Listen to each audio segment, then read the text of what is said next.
माँ जिंदा बलि लेती हैं बकरे का। मुंडेश्वरी मैया की। जब तक अक्षत नहीं मराता है तब तक उठता नहीं है।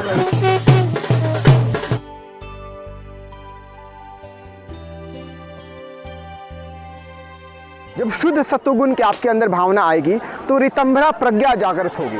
दोस्तों, अब हम आ चुके हैं पवरा पहाड़ी पर स्थित माँ मुंडेश्वरी धाम और मेरे पीछे आप देख रहे हैं माँ मुंडेश्वरी मंदिर। ये मंदिर तकरीबन 1700 साल पुराना है। उत्तर गुप्तकालीन मंदिर है, 389 ईस्वी में बना था। और इस मंदिर की सबसे बड़ी खासियत ये अष्टकोणीय मंदिर है और इसका जो वास्तुशिल्प है, वास्तुकला है, भव्य है, अद्भुत है, शानदार है और ये बड़ा ही रहस्यमय मंदिर है।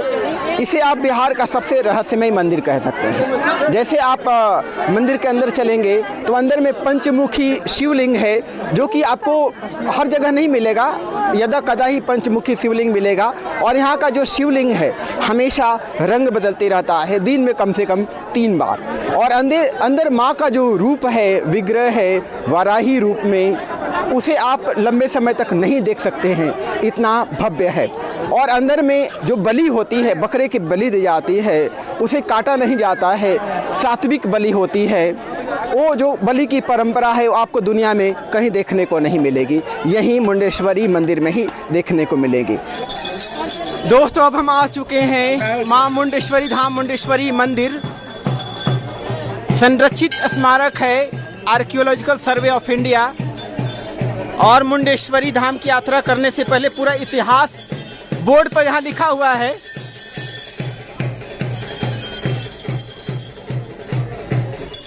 यहाँ पर गाड़ी की पूजा हो या अहिंसक बलि हो, उसके लिए रसीद कटता है। ऐसा है कि पहले अपना मन्नत आदमी मानता है कि हे माता जी, हमारा ये मन्नत अगर पूरा हो जाएगा तो आपको हम खसी चढ़ाएंगे, ध्वजा चढ़ाएंगे, मिठाई चढ़ाएंगे, हवन करेंगे, लुगा साड़ी, मतलब जो भी कुछ चढ़ाना है चढ़ाएंगे। तो लोग अपना मन्नत जब पूरा हो जाता है तो मानते हैं क्या कि ये माता जी तो खसी चढ़ाई। तो वो खसी के लोग लाते हैं यहाँ नहवा धोवा कर। तो हम लोग क्या करते हैं कि उसको माला कर पहराते हैं, जो औरत है उसमें सिंदूर लगा देते हैं, उसका हम संकल्प कराते हैं यहाँ, जिसका मन्नत है उनके नाम से। फिर पुनः संकल्प छोड़ाकर मंदिर में भेज देते हैं। वहाँ हमारे जो पुजारी जी हैं, हम लोगों का जो सहपाठी, वो पटक देते हैं। जब तक अक्षत नहीं मराता है तब तक उठता नहीं है। और मन्नत पूरा हुआ और फिर अपना घर पर लोग ले जाते हैं, जैसा इच्छा उन लोगों का होगा वैसा लोग करते हैं। अच्छा, हाँ। तो दोस्तों, यहाँ मुंडेश्वरी धाम एकमात्र ऐसा जगह है, शक्तिपीठ है, जहाँ पर जिंदा बलि होती है। यहाँ बकरे को कटा नहीं जाता है, बल्कि बिना खून बहाए उसकी बलि दी जाती है और उसका रसीद यहीं पर काटा जाता है दोस्तों। और यहाँ पर आप देखिए 3-3 बकरा अहिंसक बलि के लिए ले जाए जा रहे हैं, इनका संकल्प हो चुका है।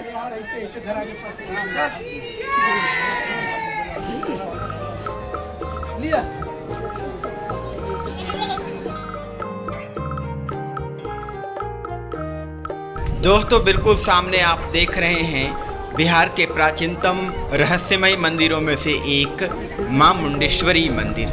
सिद्धपीठ भी है और शक्तिपीठ भी है। पवरा पहाड़ी पर है, लगभग 608 फीट ऊंचे पहाड़ पर। और मंदिर की जो नक्काशी है, वास्तुकला है, भव्य है दोस्तों। और इस मंदिर की कहानी भी बड़ा रोचक है। मां की स्थापना कैसी हुई थी, आज आपके साथ शेयर करेंगे। दोस्तों, इस इलाके में चंड और मुंड नाम के असुर रहते थे, जो लोगों को प्रताड़ित करते थे।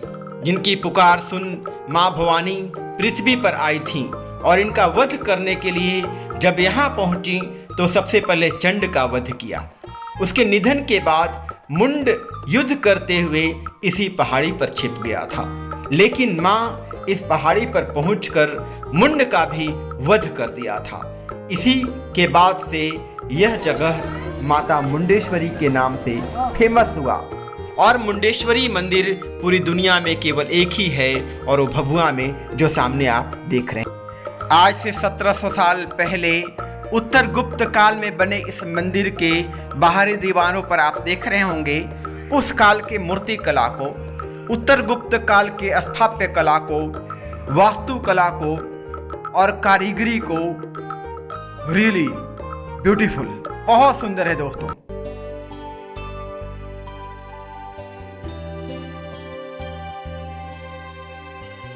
और बिल्कुल सामने आप देखिए मंदिर का मेन प्रवेश द्वार जिसे भक्त प्रवेश करते हैं।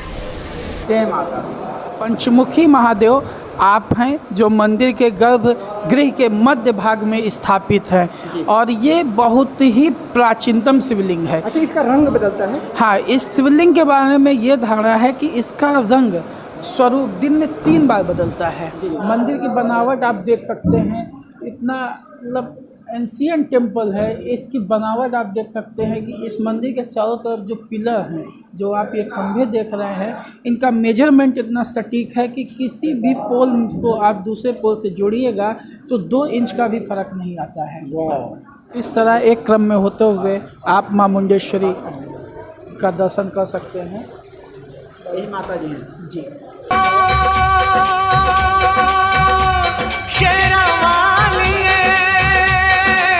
माँ का अष्टकोणीय मंदिर है। इसमें जिधर भी आइएगा पूरा मंदिर अष्टकोणीय है और माँ जिंदा बलि लेती हैं बकरे का। बकरा जब माँ के चरण में वहाँ संकल्प होके आएगा हवन कुंड पे, उसके बाद यहाँ रसीद देखा जाएगा। 72 रुपये का रसीद लगता है। उसमें बलि और दक्षिणा दोनों माने पुरोहित का सहित होता है। उसके बाद यहाँ बकरा आएगा, माँ जो भक्त का जो भी प्रसाद हार फूल माला होगा माँ को अर्पण करेंगे। उसके बाद बकरे को उठा के भक्त को माँ के माथा चरण करवाएंगे, माने माथा टेकवा देंगे माँ के चरण में।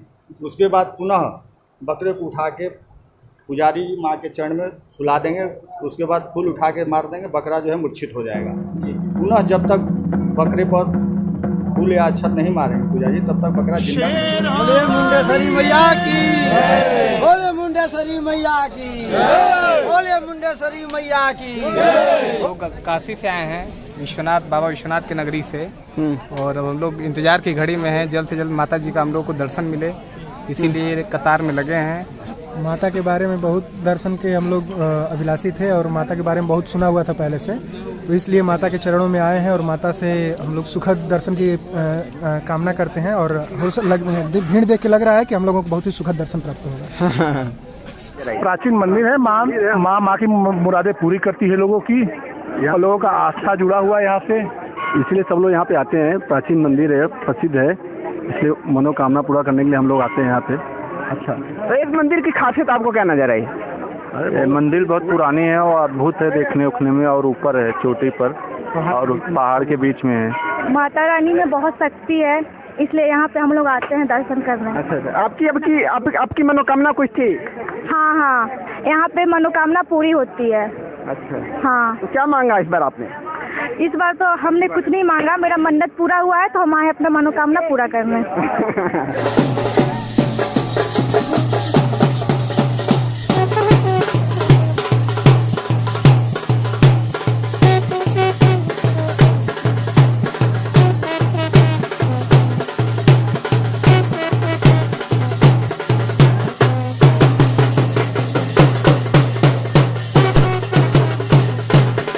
दोस्तों, जिसे हम माँ मानते हैं, मूर्ति में माँ मानते हैं, मंदिरों में माँ मानते हैं, एक्चुअल में वहाँ माँ नहीं है। माँ 3 गुणों में है। माँ मूल प्रकृति है, जिसे हम प्रकृति के 3 गुण कहते हैं, रजोगुण, तमोगुण, सत्वगुण। महाकाली, महालक्ष्मी, महासरस्वती 3 देवियाँ हैं और 3 देव हैं, ब्रह्मा, विष्णु, महेश। तो हमारे अंदर जो रजोगुण की प्रवृत्ति है, जिसके वजह से हम क्रियाशील है, जो मूवमेंट्स हैं वो रजोगुण के कारण है। हमारे अंदर तमोगुण है, निंद्रा वगैरह हो गया। हमारे अंदर जो आलस्य की प्रवृत्ति है वो तमोगुण की प्रवृत्ति। और हमारे अंदर जो धर्म की भावना होती है, उच्च विचार हमारे अंदर होते हैं, हमारे अंदर सेवा की भावना होती है, जो कुछ भी अच्छाई है वो सत्वगुण की वजह से है। तो 3 गुणों को शुद्ध करने की जो प्रक्रिया है वो नवरात्रि में होती है। जैसे रजोगुण है उसको शुद्ध रजोगुण में बदलना है। जैसे किसी व्यक्ति के अंदर, उदाहरण से आप समझ लीजिए कि रजोगुण है, तो उस रजोगुण की वजह से वो शराब पीने के लिए जाता है, या जुआ खेलने के लिए जाता है, या चोरी करने के लिए जाता है। वो रजोगुण की प्रवृत्ति उसको वहाँ पर ढकेलती है, या वेश्यागामी बनने के लिए जाता है। और उसी रजोगुण को अगर शुद्ध रजोगुण में बदल देते हैं नवरात्रों में माँ के अनुष्ठान के जरिए, शक्ति पूजा के जरिए, तो वही पैर जो गलत दिशा में जा रहा था वही फिर मंदिर की ओर जाने लगता है, सत्संग की ओर जाने लगता है। उसी तरह तमोगुण का जो नेचर है वो बदल जाता है, ऊर्जा का रूपांतरण हो जाता है, तो तमोगुण शुद्ध तमोगुण बदल जाता है। जैसे तमोगुण एक निंद्रा भी है, तो अभी जो तमोगुण है वो बेहोशी की वजह से, और जब तमोगुण का रूप बदल जाएगा, शुद्ध तमोगुण में बदल जाएगा, तो वो फिर वो जो होगा वो होश में होगा तमोगुण। जैसे एक समाधि में जो बैठा हुआ है उसके अंदर भी तमोगुण है, लेकिन उस तमोगुण पूर्णतः होश में है, और सत्वगुण का भी रूप बदल जाएगा। जब शुद्ध सत्वगुण के आपके अंदर भावना आएगी तो ऋतंभरा प्रज्ञा जागृत होगी।